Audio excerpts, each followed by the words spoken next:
from when we're recording here at 8 p.m. Thursday night. My name is David Young. I'm a member of Boot Brisbane, and with me this evening is Bill Bates, also a strong advocate for a new state of Central and North Queensland. And we're joined by a special guest, Jim Belshaw, who is one of the last people that was involved in the New England state movement all those years ago in northern New South Wales. And Jim is an experienced economist and historian, and as we discuss, he's going to take us through the struggle for self-government in northern New South Wales from its origins in the period before separation of the Moreton Bay colony in 1859 to the present time. And we're going to discuss certain things like their setbacks and struggles and what eventually has contributed to the benefits for northern New South Wales and beyond up until now. Jim has a long connection with the fight for New England, self-government and for country and regional development. His grandfather, David Drummond, was one of the founders of both the New South Wales Country Party and the Northern Separation Movement.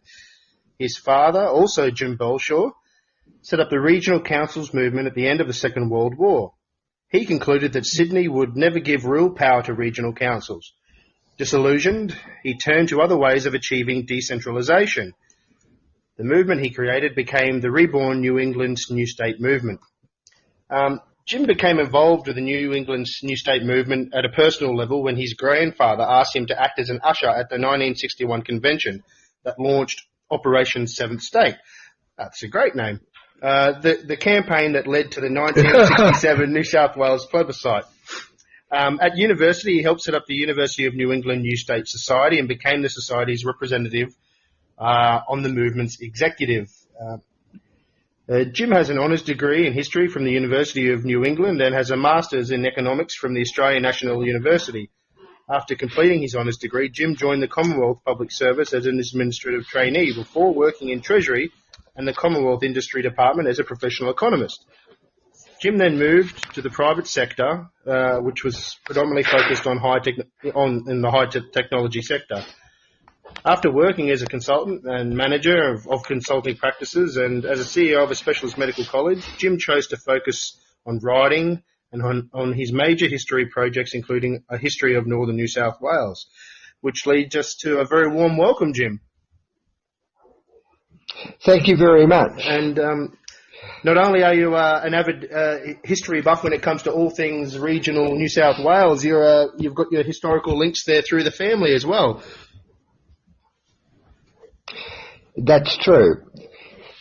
Some would say it makes me a little biased. Oh. Heaven forbid. And we're not. Well, gentlemen, that's true. I guess we should start with Jim. Your wealth of knowledge when it comes to economics, as well as your wealth when it comes to the history of predominantly, let's focus on northern New South Wales and the New England state movement. Where do you find the current state of things for New England and how you find yourself now focused on the fact that the current problems are the same as they ever have been, and they were essentially right to chase down their dreams and aspirations of creating a new state for New England? I find that in writing the history, particularly in the second half of the 20th century and the first part of this century, many ways depressing. And I'll come back to some of that a little later, because New England has, and by New England I'm talking about the area including the Hunter Valley north to the Queensland border, has been in structural decline. As a consequence of that, we've lost political seats, we've lost influence. We've also suffered from a major problem of the rise of localism and parochialism, because one of the things that the New State movement did was it provided a unifying element because what tended to happen is one town could be set against another town, what you call pottage politics. You give something here, you give something there, but nothing that will really address longer term problems. So I might talk a little bit more about that later.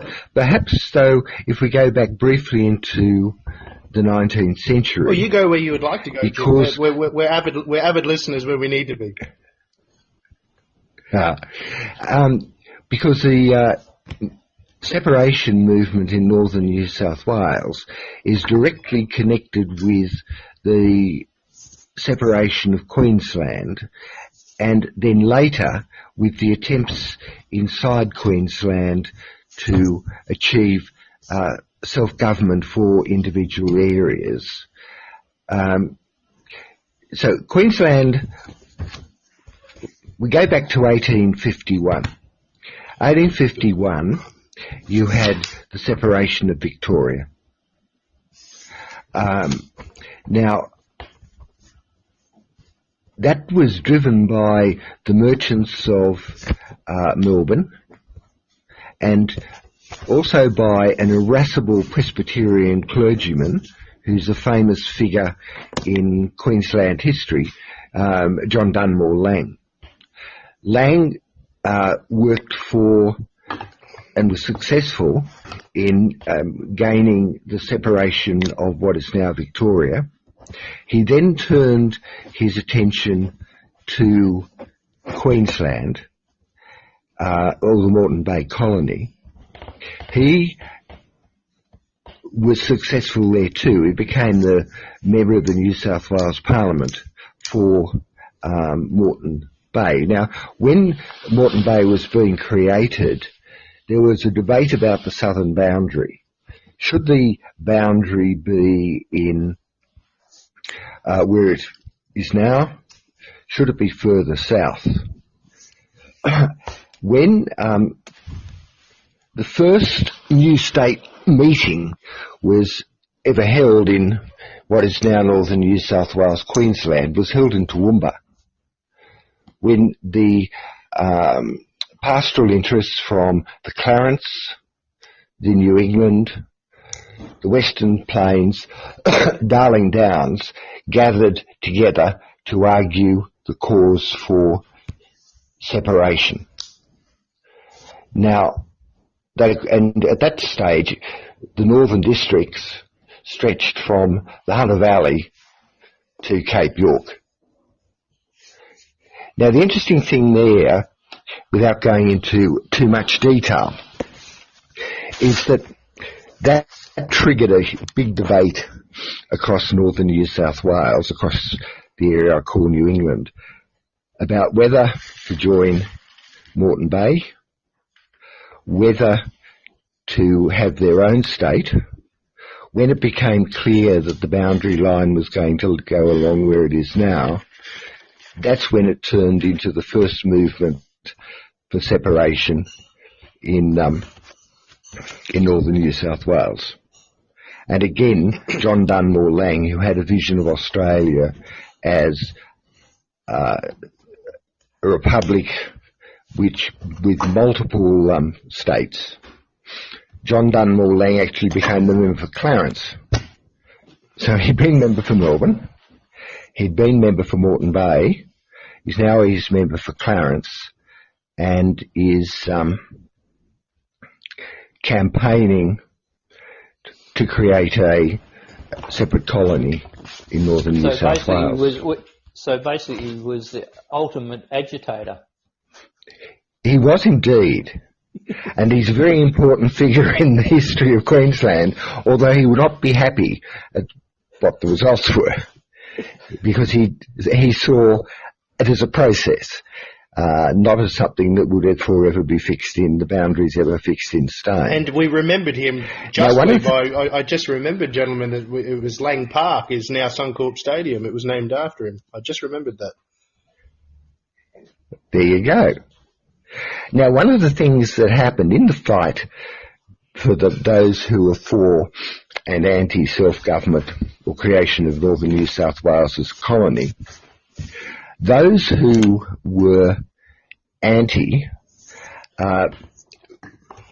were able to use certain, essentially, they went to the political system in Sydney and said, you've got to give these people something. And they said, look, you're going to be better off. Here we're getting things for you. You're better off staying where you are. That first movement died down, but then it appeared again in no less than 7 times between then and Federation, mainly centred in this initial period in the Clarence Valley. And one of the challenges, this illustrates a challenge, because the competing towns of Lismore and Grafton, at this stage, if Grafton was arguing for something, and it was seen that it might benefit, it might lead to a railway across the mountains, Lismore wanted that railway, and as a consequence of that, it was very easy for the factional system of New South Wales politics to play one area against the other. Now, today, Sydney has 73%, I guess, of the state population, but the percentage share, with the expansion in European settlement, Sydney's share of the state population was only 28%. So more people, for every person living in Sydney effectively, there were 2 living outside Sydney. And then from the 1880s, late 1870s, that's when the drift to the city began. So now you already see, just in this colonial period, and it wasn't as sustained, the agitation wasn't as sustained as it was in Queensland, you can already see some of the features that would occur and reoccur later on.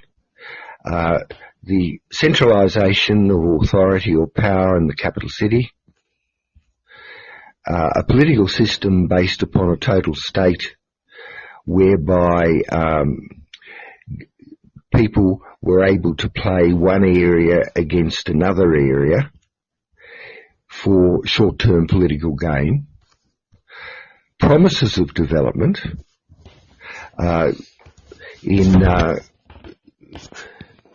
but promises that weren't delivered. So by Federation, Northern New South Wales, the idea of self-government as a way of redressing evils associated with the then existing system was well established. With Federation, at the time of Federation, nobody thought that the state boundaries were fixed forever. Particularly, there was the expectation that in Queensland, the attempts to bring self-government for Central Queensland and North Queensland, I think we were talking earlier, and you referred to the 1890, was it, petition? 1890, correct, yes. 1890, yes. Well, so the expectation was that Queensland would be subdivided and that other states would be created. And was written into, that's why there's the clauses in the Constitution, or the wording of those clauses has created significant problems, as you well know. Now we come to the early part of the 20th century, and we go into the first mass wave of support for, really broad-based support for self-government for Northern New South Wales. in 1915, it began in 1915 with a Grafton doctor, Earl Page. He was mayor of South Grafton. The steam ferry had been, that was used, the Helen, which was used to cross the Clarence, was cancelled by the Sydney government. A protest meeting was convened, and that turned into a new state meeting. Page formed a development league and started arguing that the only way to achieve development in northern New South Wales was through self-government. And that exploded. We're in the middle of the war. That exploded. It spread like wildfire along the coast with support coming up onto the tablelands. Page went off to the war. Agitation died down. But as soon as he got back from the war, he relaunched the movement. And so we had again with the two themes, one was development leagues, and the second one was the idea that northern New South Wales had to have its own autonomy if it was to achieve the vision that Page had for its development. And Earl Page, of course, would later become leader of the Federal Country Party, Deputy Prime Minister in the Bruce Page government, and a very, very long-serving parliamentarian. In his own way, he was also a stormy petrel. And now Page had pushed that movement along, but it coincided with another movement in northern New South Wales, which was the creation or moves to create a country party. And that combined people who felt that the area was not being developed with the problems that were experienced by farmers, especially small farmers who were facing increasingly international competition. That culminated, so as I said, you had the emergence of the country party. Now, the young people in New South Wales, the country party at state level was initially called the Progressive Party. And that was an amalgam of some of the older style politicians with the new young country members, none of whom had any political experience. In the 1920 elections, the Progressive Party in northern New South Wales almost swept the board. Not quite, but it almost swept the board. And all of the members of the party in northern New South Wales were committed to self-government. And that commitment to self-government also brought in town interests behind the party. So now we have a new political movement, the Progressive Party. We have quite strong support for self-government. And then we have a newspaper editor called Victor Thompson. Thompson was the editor of the Tamworth Observer, a committed newssater. He persuaded his board to launch a newspaper campaign for self-government for northern New South Wales. That began, and then he organised newspapers across northern New South Wales to support the campaign. They formed what was called a press propaganda league. And the Press Propaganda League had, I think at its peak, 130 newspapers. They weren't all members of the league, but 130 newspapers from the Upper Hunter to the Queensland border. And that campaign took off. It really, really took off. And out of that came the first formally structured Northern New State movement or Northern separation movement. Now, again, if you look at the history here, what is happening is the importance of the newspapers, of the media, as a vehicle for the promotion of local and regional development, political objectives, and the difficulties that can arise, say as happened later in New South Wales, if the local media loses their independence, and that becomes an impediment. But what Thompson also did through the Press Propaganda League was he was creating a set of common views across newspapers, the idea of the North, as you have in Queensland, the idea of the North, and that tempered local parochialism, that allowed for cooperation between areas instead of towns competing for one thing against another. There was now scope for cooperation. And this would be very critical later in the 20s, with the establishment of the Armidale Teachers College in 1928, and then later still with the New England University College in 1938. In Parliament, the Progressive Party was in a degree of chaos. You had a group in the Progressive Party who wanted to go into coalition with the Nationalists, which is the then equivalent of the Liberal Party. The Liberal Party has changed its name a number of times. Go in coalition with the Nationalists. You had the leader of the Libs, or the Nationalists, who was certainly not interested in new states, and new states were Progressive Party policy, and the party split.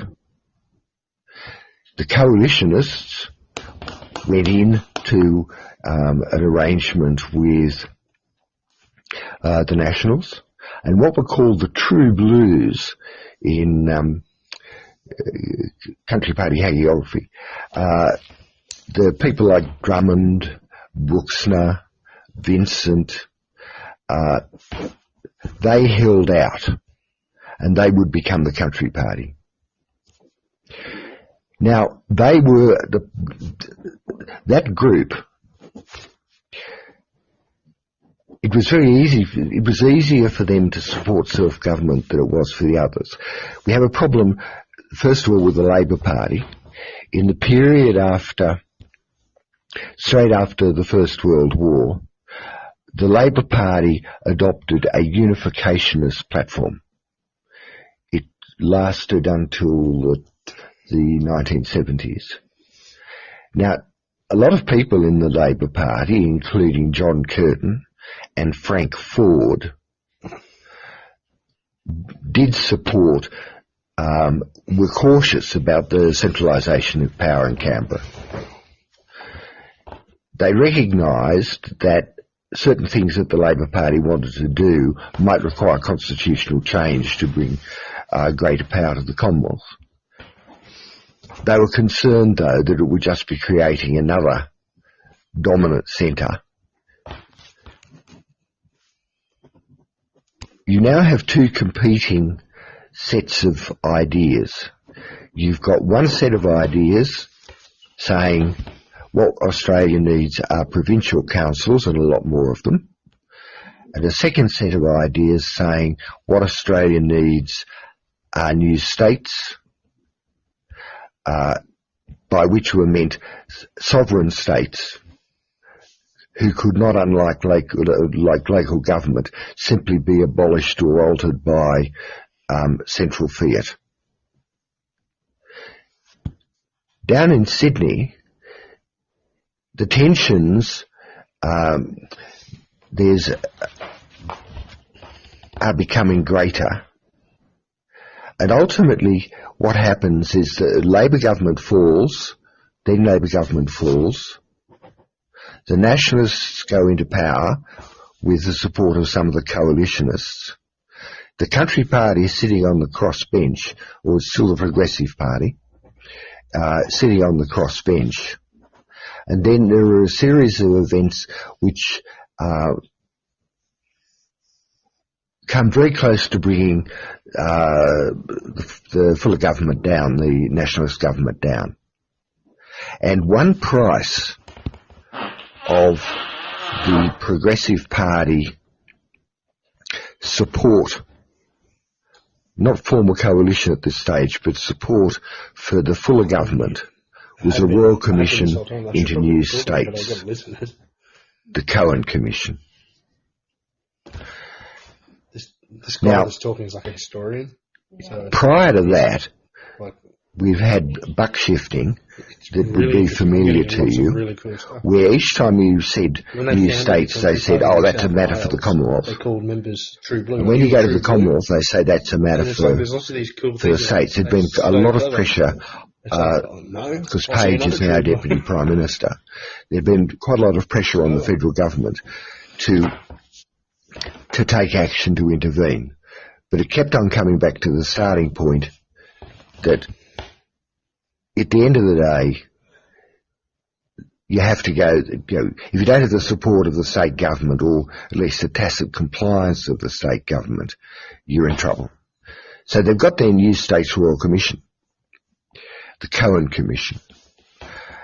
Now, Drummond, who moved the motion setting in the Parliament that led to the commission being set up, learnt a rather salutary lesson, one which he would take into account later on. The Premier had no way, there was no way he was going to agree to anything serious being done. The Cohen Commission terms of reference were carefully crafted so that the new staters had to go through, the Commission had to go through and make judgments on a series of hoops, so which included things like desirability, necessity, alternative ways of achieving the same thing. The Commissioner was himself a long-serving nationalist party supporter. The counsel assisting the Commission, William Holman, had had his political career destroyed by the Progressive Party. And the members of the committee, even though the commission, even though it included two new staters, was structured in such a way as to achieve a guaranteed negative result. Nevertheless, they had the commission, and the movement organised itself, and it was a very big effort because you got people, commission hearings, the submissions, and this is being done without any form of political or any form of staff support.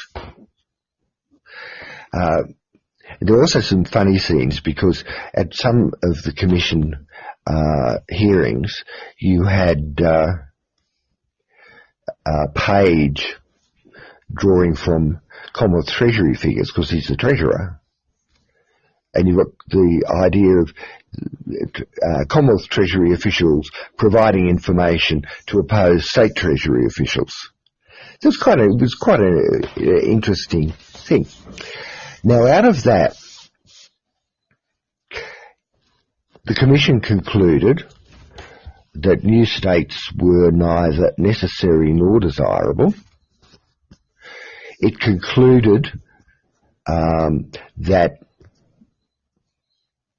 there were justifiable country grievances, but that those grievances were being met and that the appropriate solution was the creation of provincial or county councils, big ones, within New South Wales to provide a degree of local autonomy. Now, when we're talking about some of the debates now, when I'm talking about with some people, they say, oh, look, now what we need are provincial councils or county councils, decentralisation of administration. Say, look, this is a very old argument. This was articulated in the 1920s. It first emerged in the 1880s, and so far it just hasn't worked. Now, another feature of this early period, and I'm going to jump forward a bit now, was the attempt to create a national new state organisation, which included representatives from North Queensland, among others, North Queensland, Capricornia, New England, Riverina, Monero, Gippsland, the Goldfields. There were one or two other smaller ones as well. And the idea was, or the people, movement leaders believed, that some form of national coordination would assist their political cause. So one of the things that came from that later on there was cooperation between the various new state movements. The Cohen Commission report was not as damaging as it might first seem, because a thing called the multiplier had not then been invented by Lord Keynes. So they concluded, apart from some sus calculations in regard to state services, they concluded that, or did fail to recognise, that if you transfer so much money out of Sydney into northern New South Wales, and they just looked at the costs of the transfer, they didn't fail to realise that with a 2 or 3 times multiplier, the economic gains for northern New South Wales, it would be cost for Sydney, but the economic gains for northern New South Wales would far outweigh the accounting costs based on comparative statics.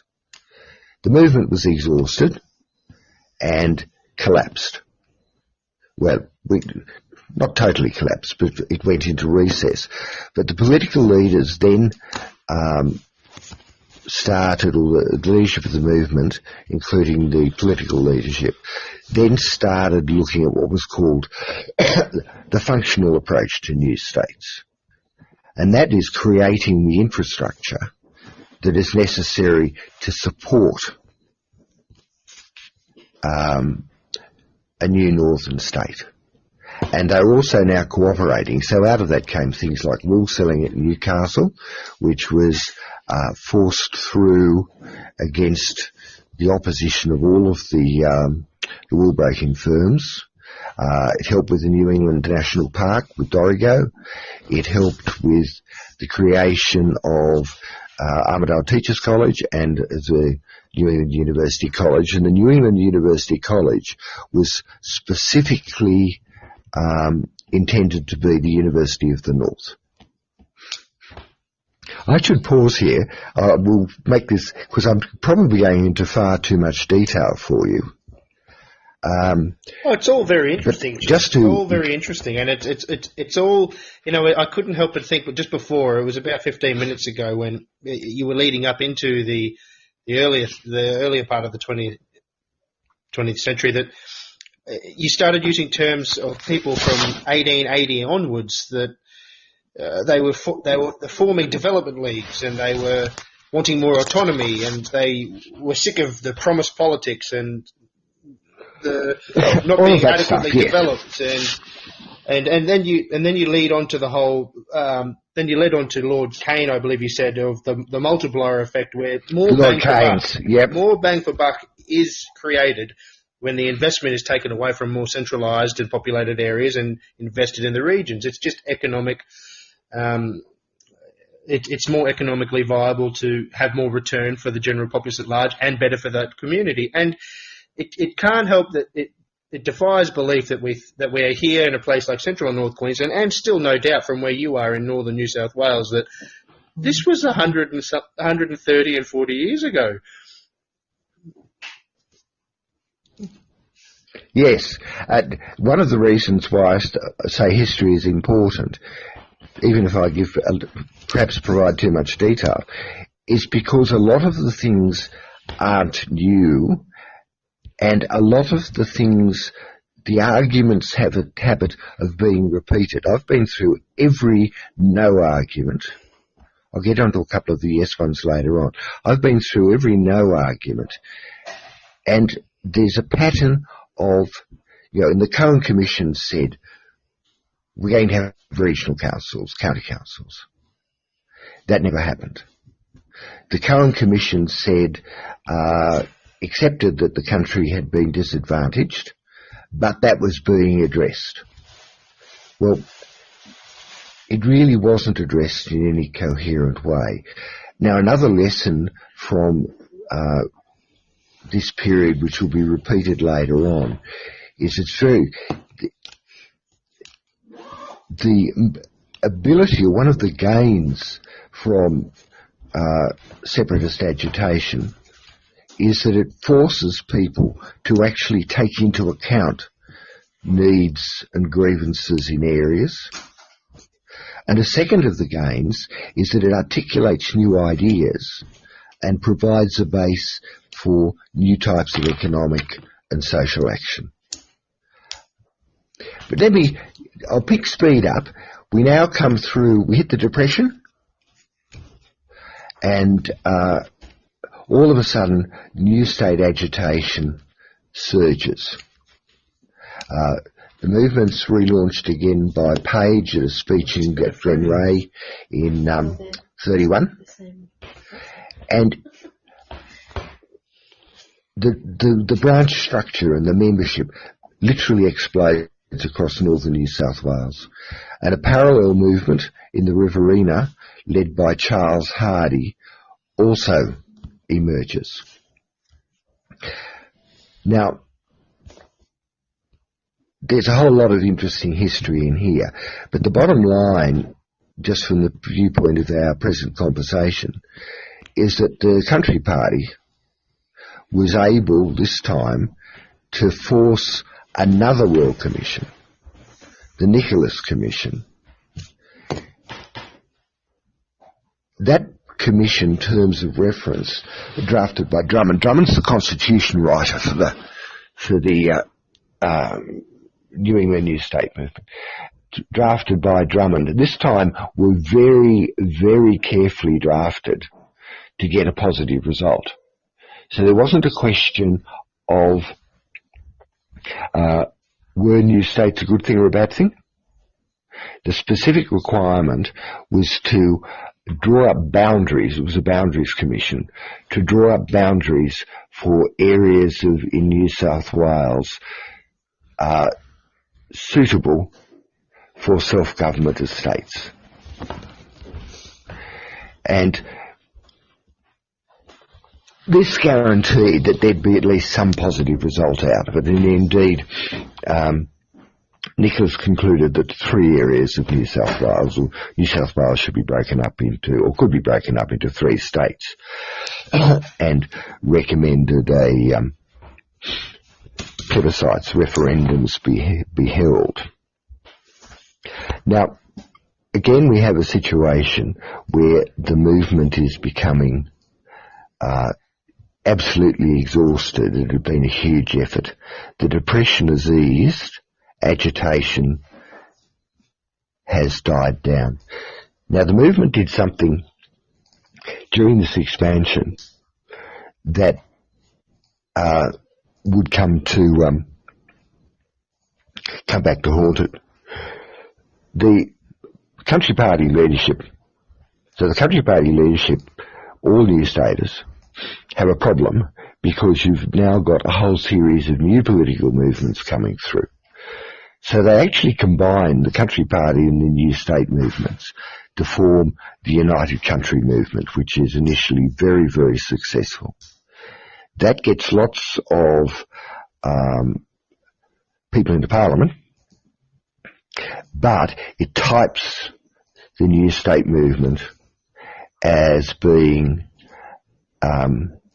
not just having a lot of the same people as the Country Party, but it does type the New State movement and the Country Party as being the same thing. And it guarantees, it increases the animosity to the self-government cause among the Labor supporters and also the Nationalists. During the war,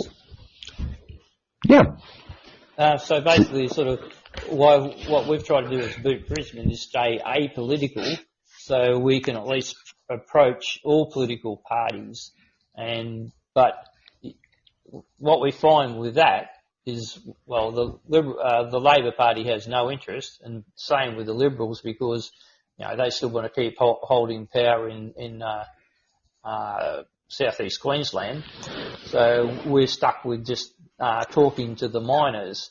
But the other problem we've got is, although it's good to be apolitical to have that dialogue, we also know that only political party is actually going to make the government of the day initiate the process. A public group is not going to initiate the process. It has to be done in sort of a similar way, where a small party has a bounce of power and it's committed to a new state and gets the vote, gets the bounce of power and negotiates with the major party to initiate the process.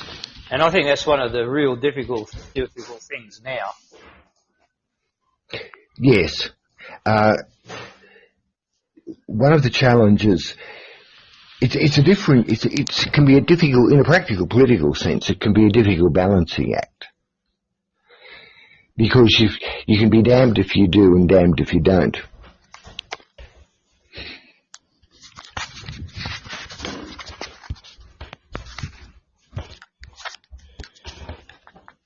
Well, when it comes to the sovereignty of the regions of Central and North Queensland, it's like it was of country New South Wales, Northern New South Wales. It comes to the point when push comes to shove that the political means is the only avenue to take it, and people were ultimately forced to take it into the historical context. That's true. I'm trying to think of how to respond to that in the most sensible way.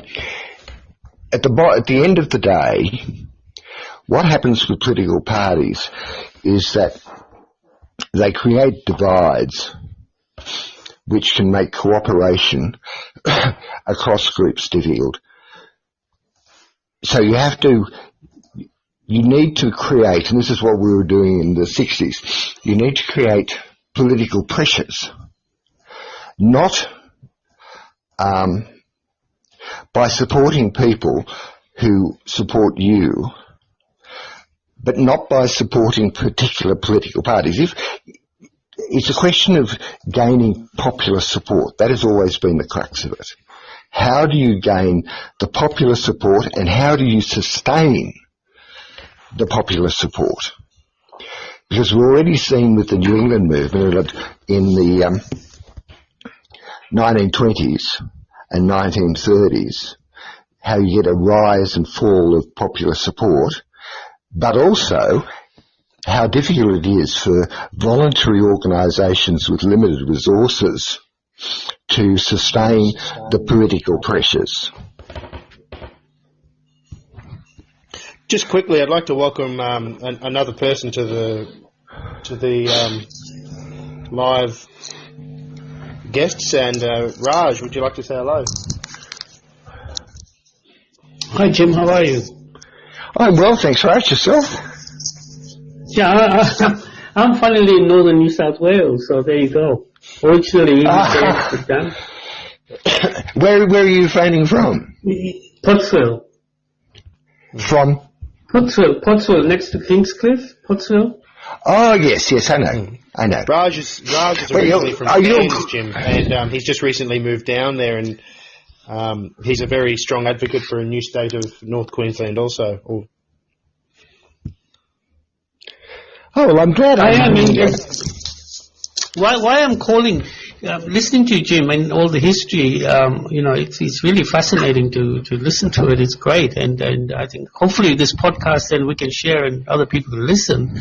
But one issue I think is never discussed and is that the stated issue, and what a lot of Australians forget is that the most powerful body in Australia is the Senate. And when you talk about the politics of statehood, does it not come down to, the parties looking that if they create a new state, how the balance in the Senate is going to change?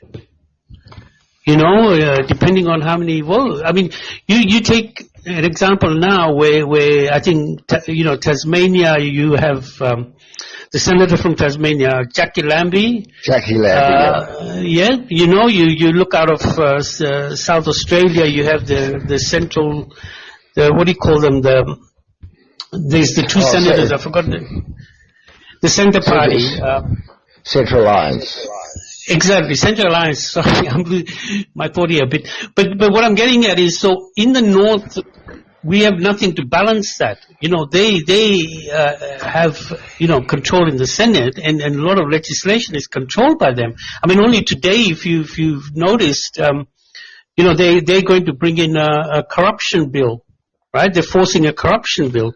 And yes. Would you believe, I mean, very interestingly, Bob Catter, our northern politician who is joining the Greens and to vote for it, which I found very interesting because every other thing he talks about is anti-green, but now he's voting with them. So anyway, so my question really is, does it not revolve? And I've looked at other federations, even in America.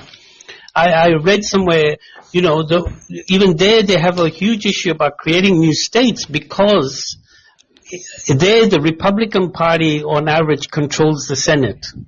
Right, yes. On most years, and so they will always vote against it because they don't want to lose the balance.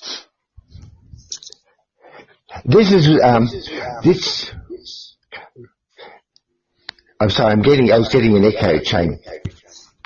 Just turn your microphone off, please, Raj. Okay. Sorry. Away you go, Jim.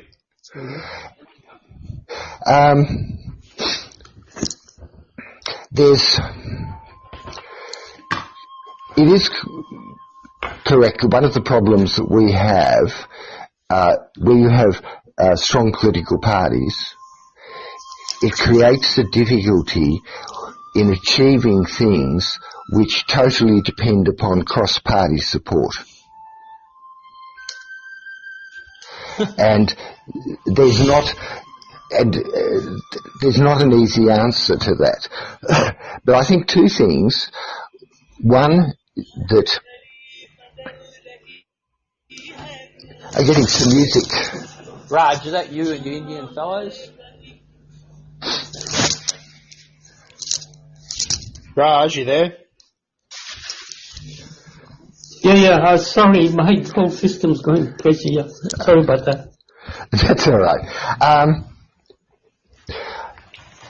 This is jumping forward a little, but essentially it's a question of keeping pressure on political leaders, and that has to be done really in keeping pressure at local level. So it's a campaign, there's a constant campaigning issue. Now, people don't, thinking how to phrase this, there are question marks, concerns about what might happen in the Senate if in fact you've got more states, because then it becomes more difficult for party machines to control. The Senate becomes more diverse. So I don't have I'm probably rambling a little bit. I don't have a clear answer to the question that you're raising. I was thinking of Mr. Katter, because it seems to me that Mr. Katter, although he is someone who is committed to North Queensland separation, he does seem to be fairly variable in his commitment. Is that a fair assessment? Very fair assessment. Well, yes and no, but it's not unjustified. I think he's well versed in speaking that it supports the North Queensland state, but when it comes down to actual active advocacy for it, there is absolutely zero effort on his part or the KAP's part to deliver a separate state. They just ingratiate themselves to the people of North Queensland by mentioning it occasionally in the odd interview or media contact, but they have never actually actively advocated for it, or initiated any sort of meetings or posted things on Facebook to encourage people to look at separate state. Absolutely nothing. Yeah, I wondered about that. And that's what we're finding more and more. I've found that the more we get the message out about how we can actively take the path to trying to at least use certain political means like a hung parliament and having those representatives from the areas of central and North Queensland force the issue, that we need those people to actually be on board more than just paying the campaign lip service. So that's what we found, if I might make that summary. Yeah, I'm going to just go on with the history a little bit more, but in a moment, just so that I'm rounding it off. But one of the things, if you look at the history of the New England movement, the movement has achieved things at a time when the political system becomes more fluid. It's achieved things, and there are particular times when you can achieve things. So, for example, even though the Cohen Royal Commission was not a success from the movement's viewpoint, they were able to get a Royal Commission. With the Nicholas Royal Commission, again, the political stars aligned so that they were able to get a Royal Commission, and then that gave them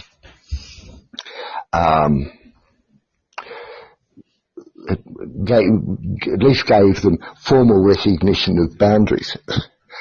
But one of the things that's interesting there, just going on a bit, is that from the experience of the New England movement, you have to be able to do a couple of things. You have to be able to sustain agitation over extended periods, and you have to position yourself to be able to move when the circumstances are right, so you can take advantage. This may be adopting a longer-term viewpoint from your view. But let me just go briefly on to the next period. So the agitation of the 30s comes to an end.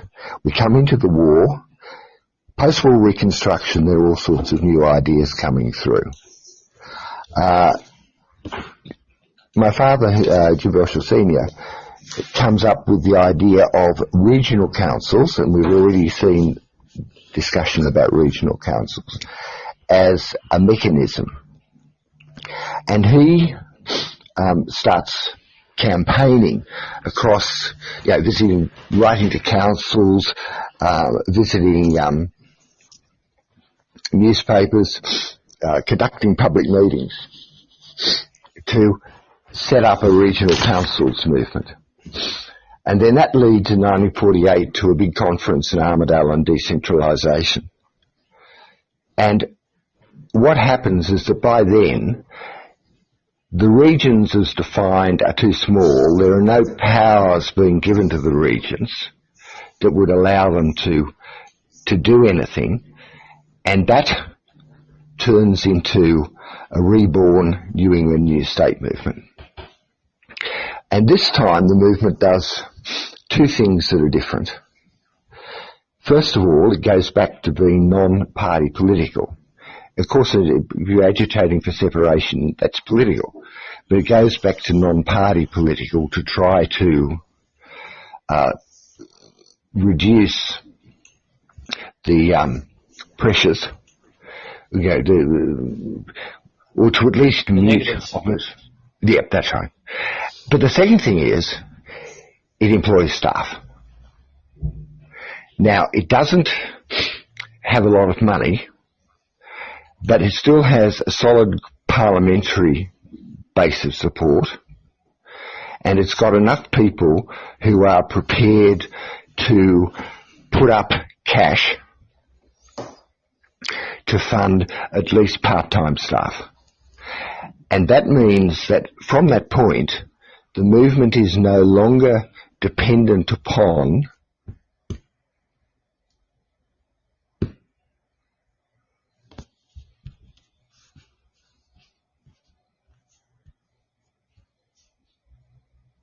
and runs. The Labor Party is in power in New South Wales, which is not going to have a bar of it. We come up to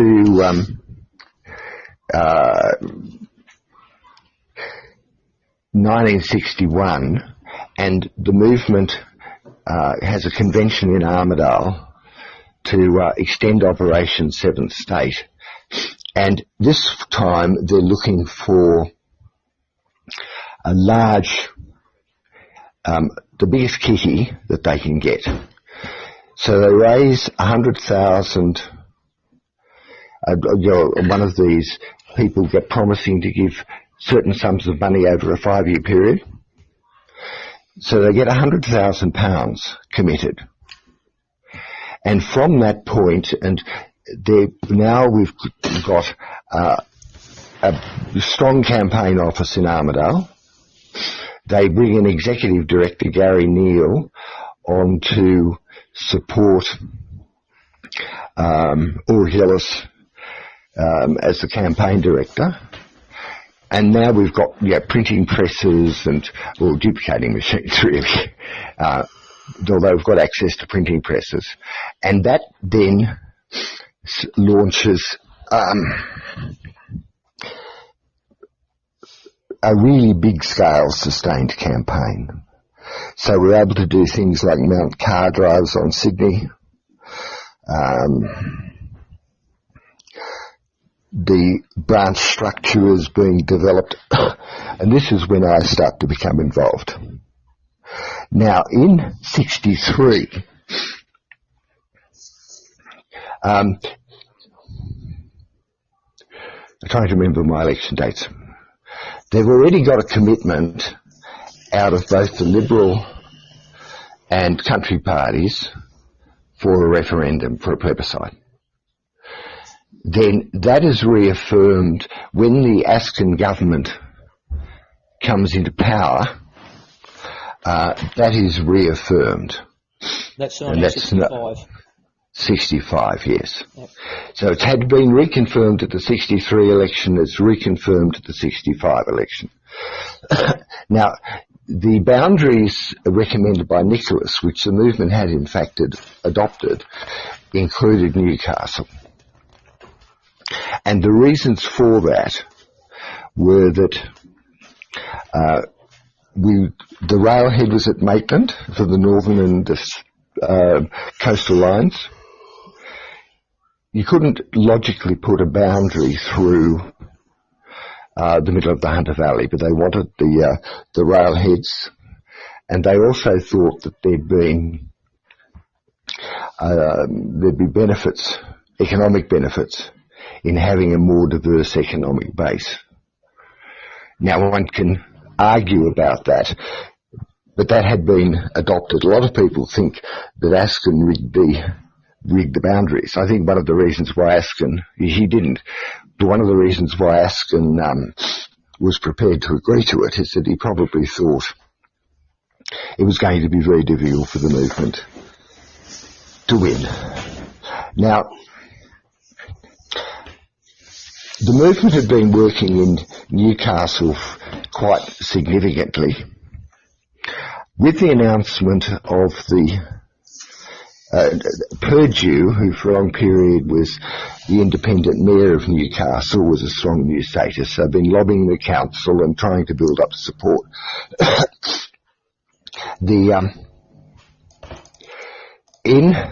Once the announcement of the plebiscite was made, the movement opened an office in Newcastle with a campaign director in Newcastle. So we've got the office in Armidale, campaign director in Armidale. We've also got organisers. It really was a full-scale, well-resourced campaign. We went down by 30,000 votes. Outside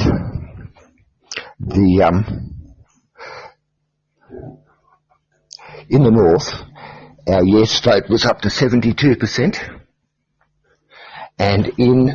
but we performed badly in two areas.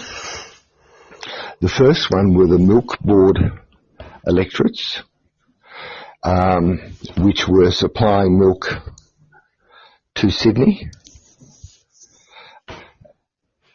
During the campaign, the Premier indicated that they would lose access to the Sydney milk market, which he couldn't actually do because it would be interference of cross-border trade.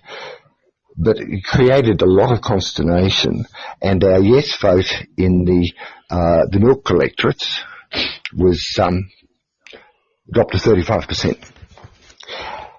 We've got, running in political terms, the Country Party is not formally campaigning. Labor is formally campaigning against. The Libs, there are some Lib supporters, but far more opponents. In the urban Goldfields electorates, our yes vote dropped, I think from memory, to something like 28%. So that offset the yes vote, the very, very high yes vote elsewhere.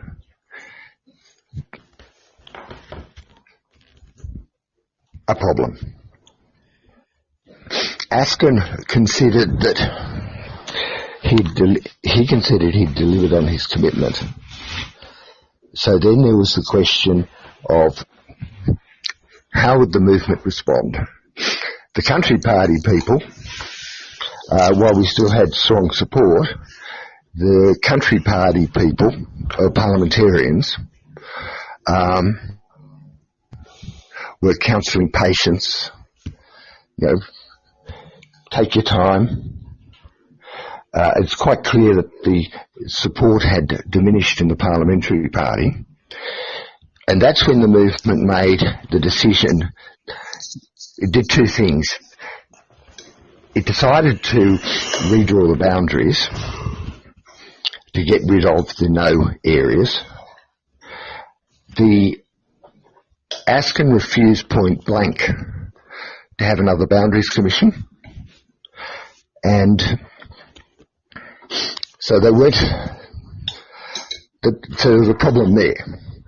And then they decided to run new state candidates, and that was effectively running candidates against the Country Party, and all hell broke loose.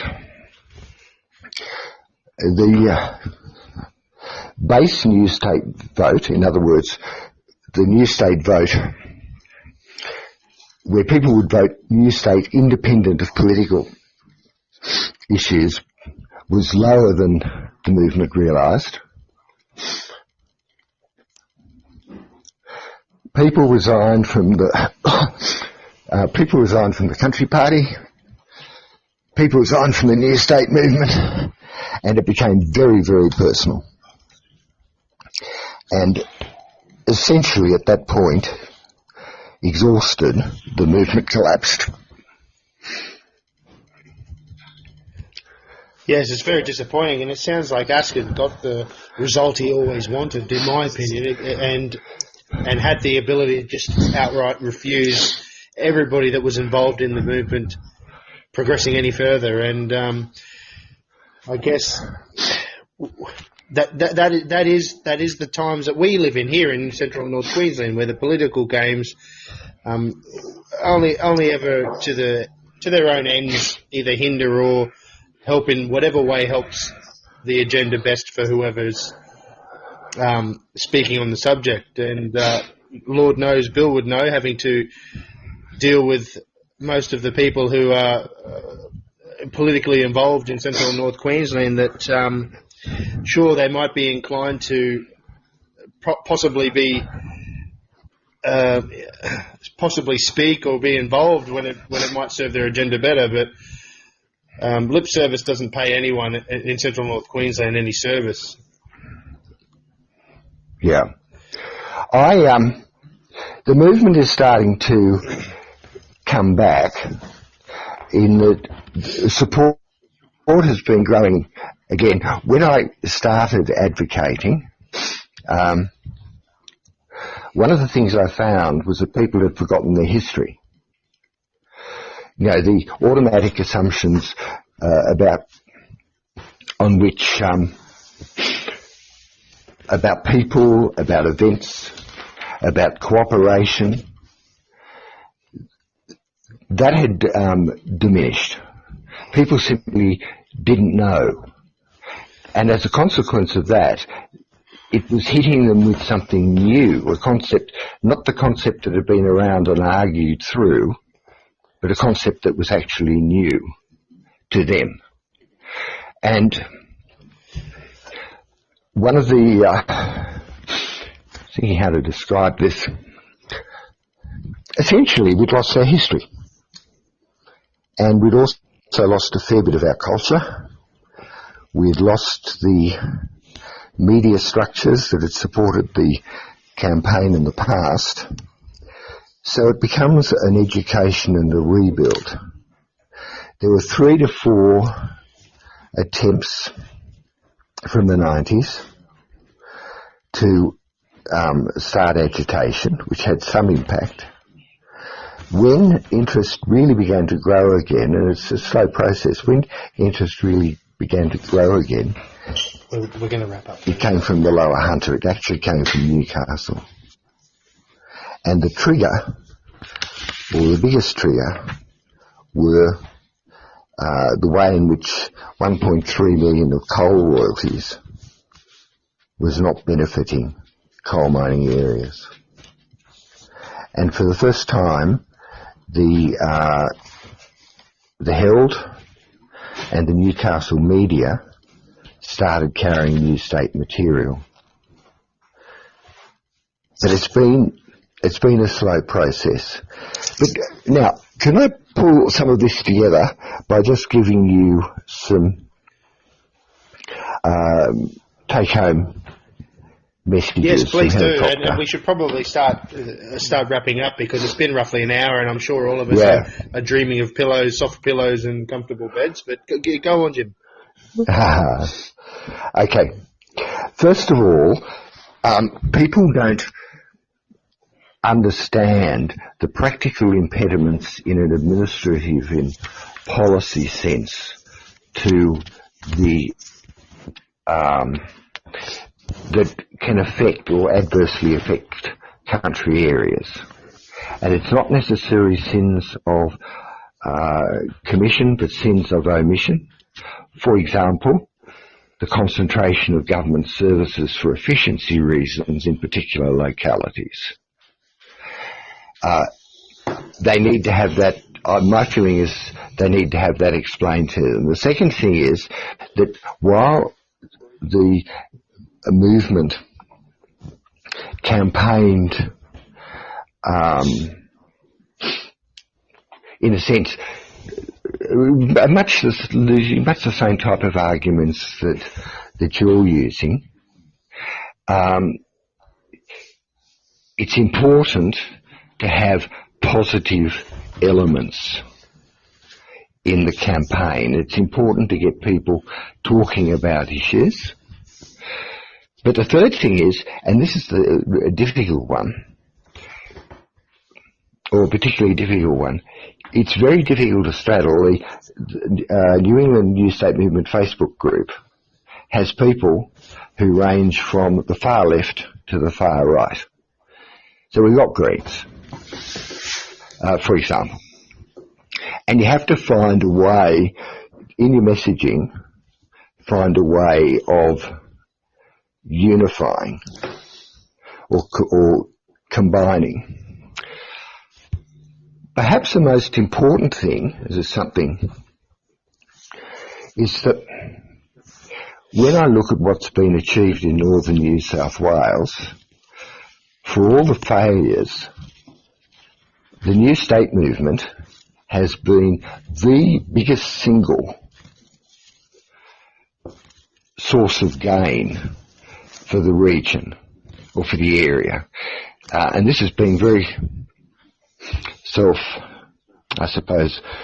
parochial and selfish. The squeaky wheel gets the oil.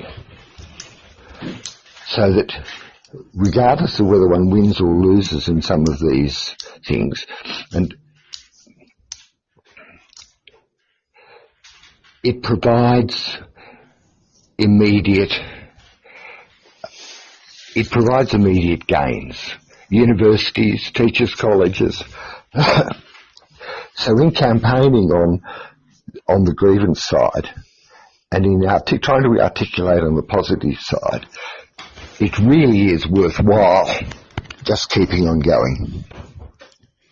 And I guess the last headline is it really does help to have a staff. I shall pause there. Yeah, well, we haven't got that, but we have some pretty keen people. And I think one of the major differences now is in the time when New England was going hell for leather, the Queensland movement was basically dead because we had the gerrymander. And we had a situation where we had about 40 or more seats in regional areas compared to the southeast corner. And you've got to remember that the population explosion for the Brisbane, Sunshine Coast, Gold Coast never happened till the 80s. And so regional Queensland was still fairly well populated compared to the southeast corner. So we did have a lot of representation in the regional areas. However, that's changed. We have a situation now since the end of the gerrymander. In election, I think it was the 1986 election, Central and North Queensland had 24 seats in an 89-seat parliament. Yeah. Today, that equates to 27% of the representation. Today, we have 17 seats in a 93-seat parliament. So now we have 17% representation in the parliament. It's forecast that come the next redistribution, there will be another 560,000 voters added to the list, added to the voting roll, that will require a complete redraw of boundaries and reallocation of quotas and things like that. And we can expect the Brisbane Parliament to increase to about 98 seats. And guess what? We'll be lucky if we hold on to the 17 seats, because our population is not increasing in step with the southeast corner. They are actually increasing at twice the rate of population growth we have. So naturally, in the one-man, one-vote system, they're going to get more seats down there, and we're going to be lucky to hold on to the 17 seats we've got. And the reason I got involved with the movement, I mean, a lot of people carry on about our fair share and money and all this. To me, it's never been about that. I got involved in 2017 after the redistribution, and they added an extra 4 seats to the southeast Queensland. And that should have been a big event in regards to the conversation of going forward, that our influence in the Brisbane Parliament is diminishing. And I don't really know what it's going to take for people or leadership in central North Queensland to wake up and say, well, when do you start fighting for proper representation, or are you just going to let yourself become, say, 15 seats in a 105-seat parliament, or then keep going on for another 20 years and you become, 10 seats in a 130-seat parliament? So to me, it's about representation, not about fair share. And the thing that sort of gets me is, here we are, we've got 1 million people in central North Queensland. We have potentially the greatest powerhouse of the nation in regards to resources and potential, if we get the funding, if we get the momentum to develop. But that's not going to happen without political representation. You've got a situation where Tasmania, 520,000 people. It's got its own parliament with a lower house of 25 members, upper house of 15 members, 5 federal members of the House of Representatives, and 12 senators, all batting for their interests. What have we got batting for us? Next to nothing, because regardless what people say, we might have we've got 3 senators choosing to live in regional Queensland, but ultimately they are just members of a Brisbane political headquarter party. So they're answerable to the headquarters in Brisbane, although they pay us lip service, but overall they just go along whatever the party line is set by Brisbane. And until we wake up and start fighting for political representation that can take us forward, I think that's the problem. Part of what you just said, Bill, reminded me of something what our friend Henry Fruckier says down in Townsville, is that the new state is not about retaining opportunity from southeast Queensland. We're not out to take anything away from them, but rather we're all for growing the opportunity that would otherwise not exist in central and north Queensland. It's only better for us. It's only better for our local economies. It's only better for our local communities. It's better for what would be the new existing state, and it would be better for the Federation and the nation. And it would be no different if New England was to return onto the same tact as we are up here in central and north Queensland and fight for that. It's nothing but the right thing for everybody. Jim, can I ask a question? Yes. Jim, the one party that's interested me in the whole debate is the National Party, and I just wanted to ask you, people like Barnaby Joyce have written articles about creating a new state. He's a big supporter. Matt Canavan, who used to work for Barnaby Joyce, is a senator who brought the subject up 2 years ago. So my question really is, what is the influence in northern New South Wales with the National Party? Because since they merged with the Liberals in Queensland, they call themselves National Party, but they're not National Party. They stand as LNP. Yep. They're big supporters. Do you have the same influence with the National Party here, or do you think the National Party's influence is going to, be lowered with the Shooting at Fishers Party, etc.? We were talking earlier about shifts in distribution of seats and also reduction in the number of seats. Within the broader New England, the Liberal Party base is small.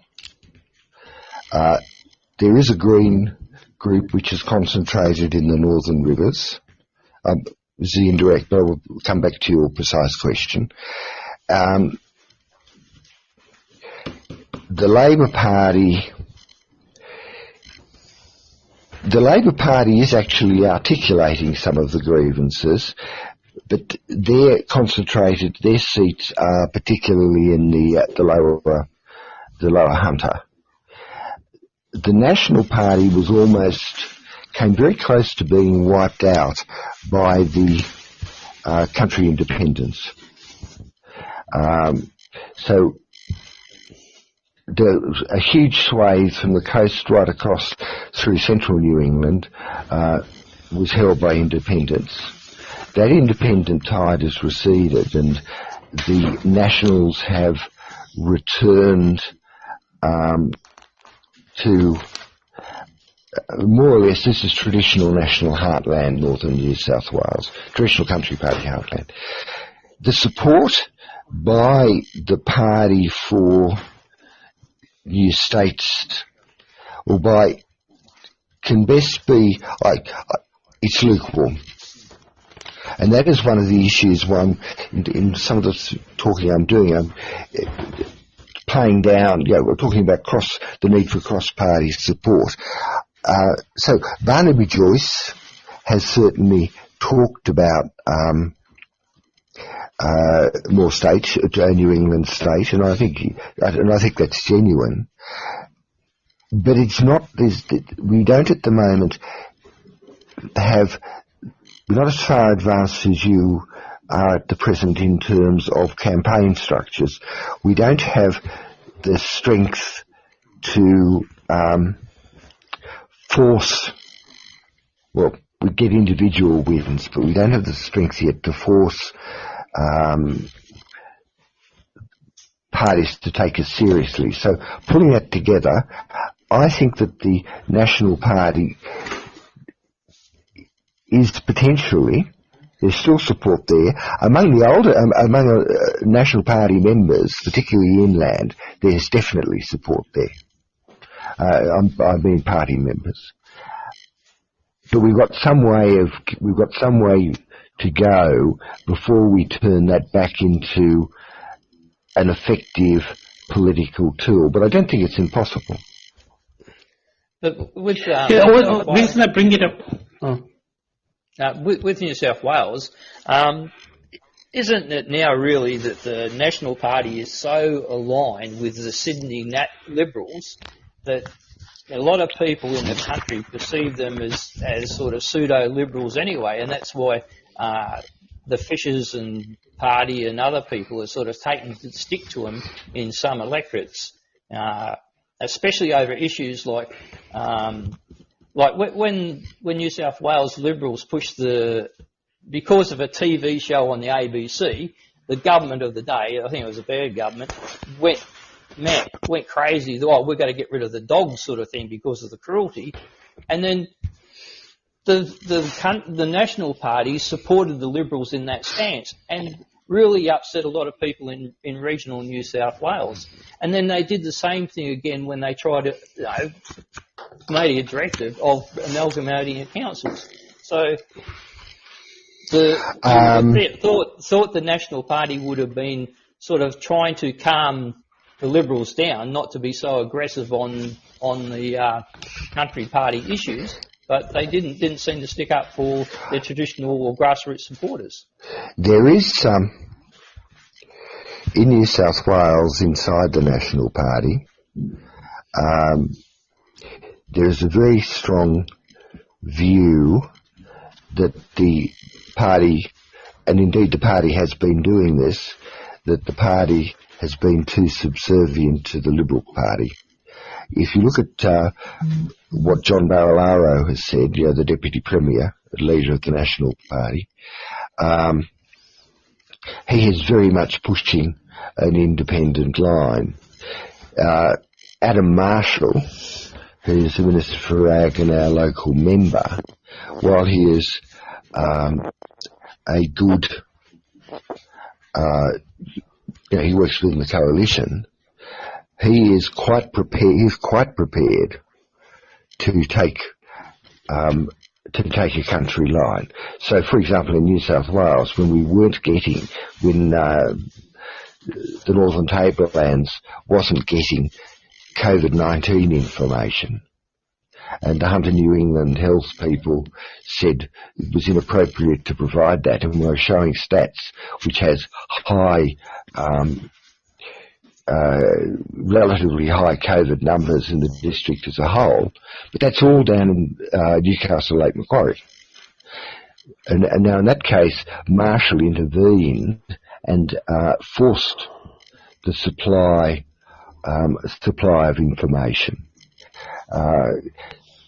So that's actually going back to a question that Raj asked. I think that I haven't discussed separation with with Adam. I've only come back into Armidale, in fact, 6 months ago. So I've been working from outside. My feeling is that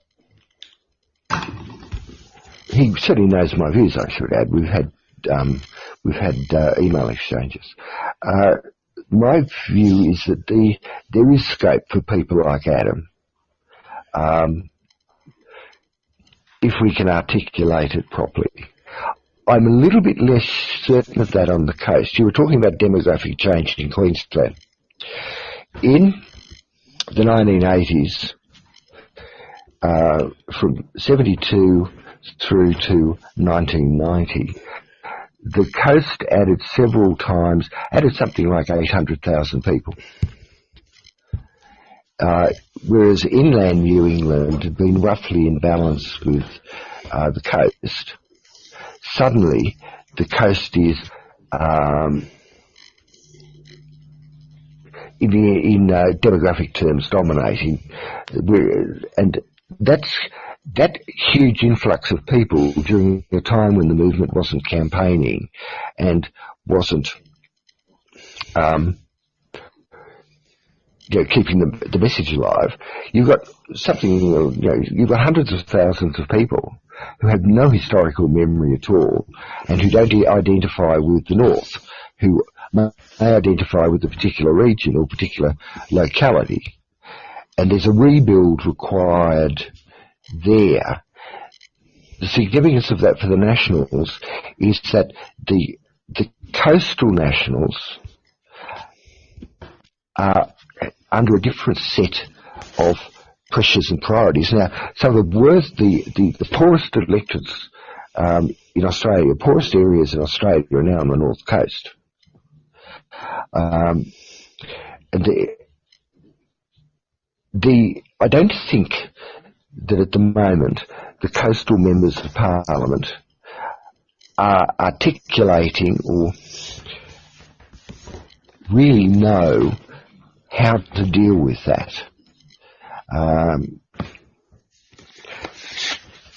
On the other hand, I wouldn't give up hope on them because there have been huge changes in political mixes in the last 2 to 3 years. So, going back to bringing that together to Raj's point, I think there is scope with the National Party. With the shooters and fishers, I know a lot of the shooters and fishers Northern membership is pro-New State. Quite a few of them are members of the Facebook group. Labor is more of a problem because, particularly down on the coast, you've got Labor people who remember, who's still fixated on self-government as being a country party plot. But Labor down in the Hunter, where there is a lot of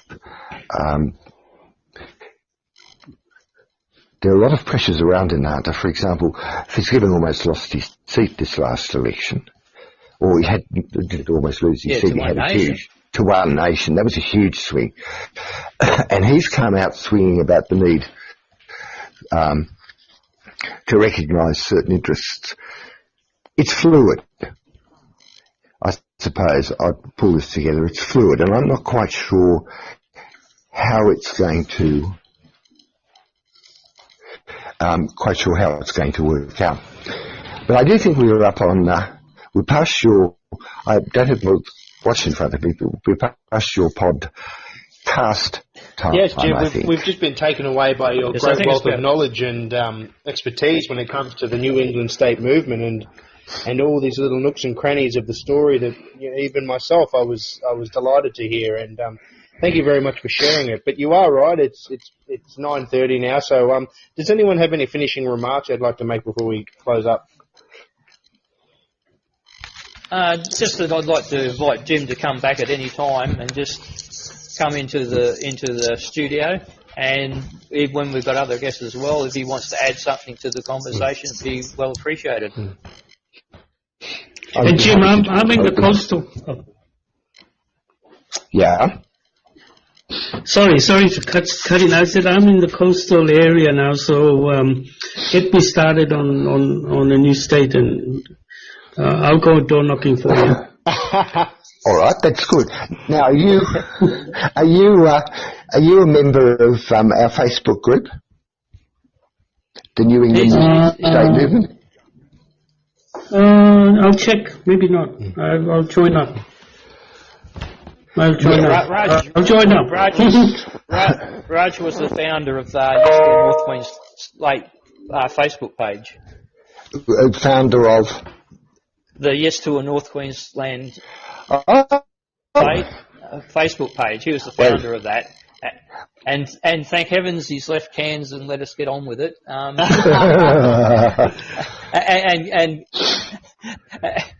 give us access to the facility up here. Jim, he'll be nothing but an asset if he's now located down in your vicinity, and he's very knowledgeable and good at getting the word out. That's for sure.